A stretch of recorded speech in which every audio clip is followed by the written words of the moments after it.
Բարևձեզ, Արևմտյան Հայաստանի հեռուստաընկերության հերթական լուրերն են։ Գիտաժողով քննարկում նվիրված Հրանտ Տինկի հիշադակին եւ Արևմտյան Հայաստանի անկախության 106-ամյակին։ Գազ, բարոյականություն եւ եվրոպական անհամապատասխանություններ։ Հալիբի մեջ զինված փախումները կշարունակվին։ Թուրքիո գոմե բնիկ ժողովուրդներու եւ ազգային փոքրամասնություններու հալածանքները։ Արցախահայությունը զրկված է հայրենիքի մեջ սուրբ ծնունդը նշելու իրավունքեն։ Հովիկ Ավանեսով։ Հրանտ Տինկի հիշադակին նվիրված երնարկներու շարք։ Ակտոկմակյանն ու Ջամբազյանը արժանացան արևմտահայերեն թարգմանության մրցանակին։ 2026 թվականի հունվար 18-ին Ֆրանսիայի Սեն-Շամոն քաղաքին մեջ Արևմտյան Հայաստանի հայրու ժողովը եւ Արևմտյան Հայաստանի պատգամավոր Մարտիրոս Սակոյանը կկազմակերպեն գիտաժողով քննարկում նվիրված Հրանտ Տինկի հիշադակին եւ Արևմտյան Հայաստանի անկախության 106-րդ տարեդարձին։ Հատուկ հրավիրյալ Արևմտյան Հայաստանի նախագահ Արմենակ Աբրահամյան։ Գիտաժողովին ընթացքին կկատարվի հոգեհանգստյան պատարակ նվիրված Հրանտ Տինկի հիշադակին, կներկայացվի Արևմտյան Հայաստանի դարածքին հայկական անկախության գործընթացի պատմական ընթացքը սկսյալ 1919 թվականի Փարիզի խաղաղության համաժողովեն որպես հայրու դեմ իրականացված ցեղասպանության շարունակականություն, կքննարկվին Թուրքիո պետություններու եւ միջազգային կառույցներու իրավական բարդավորությունները հայ ժողովրդին եւ Արևմտյան Հայաստանի նկատմամբ, կքննվին հայ ժողովրդին արչեւ ձեռացած նոր մարտահրավերներն ու խնդիրները Արևմտյան Հայաստանի եւ Արցախի մեջ ազգային վերագազմավորման, ինչպես նաեւ ռազմավարական, իրավական եւ քաղաքական մեխանիզմներու գիրառման ծիրին մեջ պետական կառուցվածքի հիման վրա։ Հարգելի հայրենագիտներ, մանրամասն տեղեկություններու համար կարելի է այցելել մեր պաշտոնական կայք։ Վերջերս տեղի ունեցած իր ելույթին մեջ Անդրեա Քոթարակը գշեշտե այն հանգամանքը, զոր ինքը նկատի Եվրոպական միության արտաքին եւ էներգետիկ քաղաքականության լուրջ հակասություն։ Անոր դիտարկումը հիմնված է երկու աշխարհակահաղական իրավիճակներու հստակ համեմատության վրա։ Ռուսաստանի գոմե Ուկրաինայո ներխուժումեն յետք ռուսական գազի ներմուծման թատրեցումը եւ անոր փոխարինումը Ադրբեջանեն մատակարարվող գազով այն բարակային, երբ նույն ժամանակահատվածին Ադրբեջանը ռազմական գործողություններ կվարեր Հայաստանի դեմ Արցախի, Լեռնային Ղարաբաղի մեջ ուղեկցված մարդու իրավունքներու գոբիթ խախտումներով։ 2022 թվականին Ուկրաինայո դեմ Ռուսաստանի ներխուժումեն յետք Եվրոպական միությունը ռուսական գազի ներմուծման ջադումն ու ասիջանական թատրեցումը հիմնավորեց բարոյական եւ քաղաքական պատճառներով։ Մոսկվան կմեղադրվեր Թրացի պետության ինքնիշխանությունը խախտելու եւ պատերազմական հանցագործություններ գործելու մեջ։ Ի պատասխան Եվրոմիությունը կհայտարարեր, թե իր էներգետիկ քաղաքականությունը գուզե համապատասխանեցնել իր իսկ արժեքներուն, միջազգային իրավունքի հարգանքին, քաղաքացիական բնակչության պաշտպանության եւ զինված հարձակման դադարեցման։ Այս դիրքորոշումը լայնորեն ներկայացվեցավ որպես էթիկական շրջադարձ, ընդգծելով միության պատրաստակամությունը չգաղթվելու այնպիսի մատակարարներ,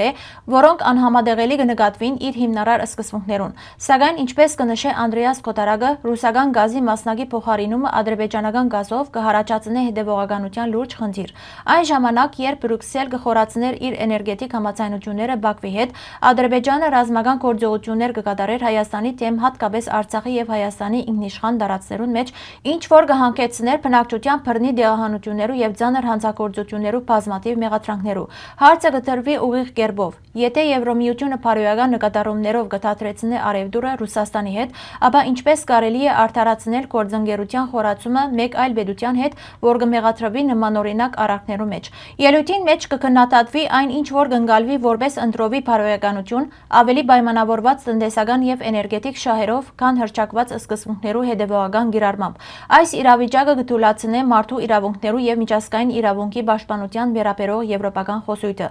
Այն նաև կխորացնե երկակի չափանիշներու զգացումը հատկապես անմիջականորեն դժուժած ժողովուրդներուն մեջ, ինչպես հայրուն, որոնք այս ընտրությունները կընկալեն որպես լքվածության կամ իրենց տարաբանքներու նսելմացման արտահայտություն։ Հարգելի հայրենագիտներ, նույն ամբողջությամբ կարելի է գարտալ մեր պաշտոնական կայքեն։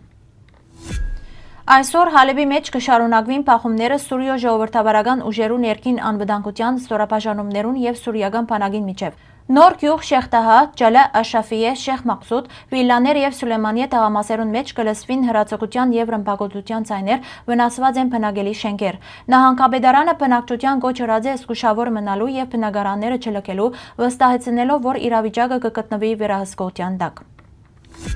1930-1940 թվականներուն Թուրքիո մեջ իրականացվեցավ բնիկ ժողովուրդներու, ազգային եւ գրոնական փոքրամասնություններու, հայերու, հույներու, ասորիներու եւ հրեաներու դեմ ուղղված համագարկված պետական քաղաքականություն։ Թուրք պատմապան Այշե Հուրիի փաստագրած տվյալներուն համաձայն այդ դարիներուն ընդունվեցան օրենքներ եւ որոշումներ, որոնք կսահմանափակեին ոչ մահմեդականներու մասնակիտական, տնտեսական եւ քաղաքացիական իրավունքները, կգիրարգվեին բռնի դեղահանություններ, զանգվածային ճնշումներ եւ քարոզչական արշավներ։ Հոդվածը ցույց կտա, թե ինչպես այդ քաղաքականությունը հանգեցուց համայնքներու քայքայման, արտագաղթի եւ մարդկային ծանր գոռոցներու։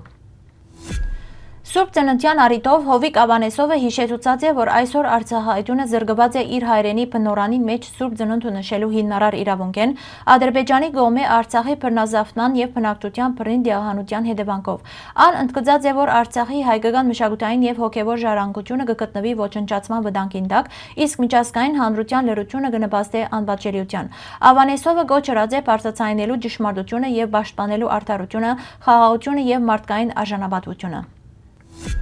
Հրանտ Տինկի հիմնարկը կկազմակերպի ցերնարկներու շարքը նվիրված ագոստ 1-ի հիմնադիր Հրանտ Տինկի սպանության 19-րդ տարելիցին։ Ծրագրի նպատակն է հարգել Տինկի հիշադակը, շարունակել արդարության պահանջը եւ խորացնել հանրային քննարկումները ճշմարտության, հիշողության եւ համագեցության գաղափարներուն շուրջ։ Ցերնարկները դեղի պիտի ունենան Հրանտ Տինկի հիշադակի տարածքին մեջ եւ պիտի ընդգրկեն ֆիլմի ցուցադրություններ, քննարկումներ, սեմինարներ, շրջայցեր եւ վարպետաց դասեր նվիրված Տինկի կյանքին եւ գործունեության, ագոստ 1-ի պատմության եւ հունվար 19-ի նշանակության հավաքական հիշողության մեջ։ Ծրագիրը նպատակ ունի ոչ միայն հիշադակել, այլ նաեւ առաջ մղել արդարության, հաշտեցման եւ քաղաքացիական համագեցության գաղափարները։ Իսրայելյան գրթաթոշակը նվիրված արևմտահայերենի թարգմանություններուն հայտարարած է իր 2025 թվականի թափնեգիրները։ Այս տարի մրցանակը շնորհվեցավ Մարալ Ակտոկմակյանին եւ Ռուբեն Ջանբազյանին արևմտահայ քրագանության գործերու թարգմանության մարզին մեջ իրենց նշանակալի ներդրման համար։ Մարալ Ակտոկմակյանը թարգմանած է Քերանուշ Արշակյանի Լուսնյակ գործը, իսկ Ռուբեն Ջանբազյանը Սուրեն Չեկիջյանի Անավարտ հիմնագարը։ Այս թարգմանությունները կնպաստեն արևմտահայ քրագանության տարածման լայն լսարաններուն մեջ, պահպանելով բնագրի հարուստ լեզուն եւ ոճը։ Մրցանակը կշնորհվի ամեն տարի ի պատիվ Սուրեն Ա Իսրայելյանի եւ նպատակ ունի զարգացնելու հայ քրագանության փոխադարձ հասանելիությունը թե արևմտահայերենի անգլերեն թե հագարակը։ Ակտոկմակյանը գիտնական, գրող եւ թարգմանիչ է, իսկ Ջանբազյանը գրող, խմբագիր եւ թարգմանիչ, ով ներկայիս Գաբրի Երևանի մեջ եւ աշխուժորեն ներգրաված է հայ անգլերեն երկլեզու հրատարակություններուն մեջ։ Հարգելի հայրենագիտներ, այսօրվան համար այսքան էինք նախադեսած։ Շնորհակալություն ձեր ուշադրության համար։ Լավ մնացեք։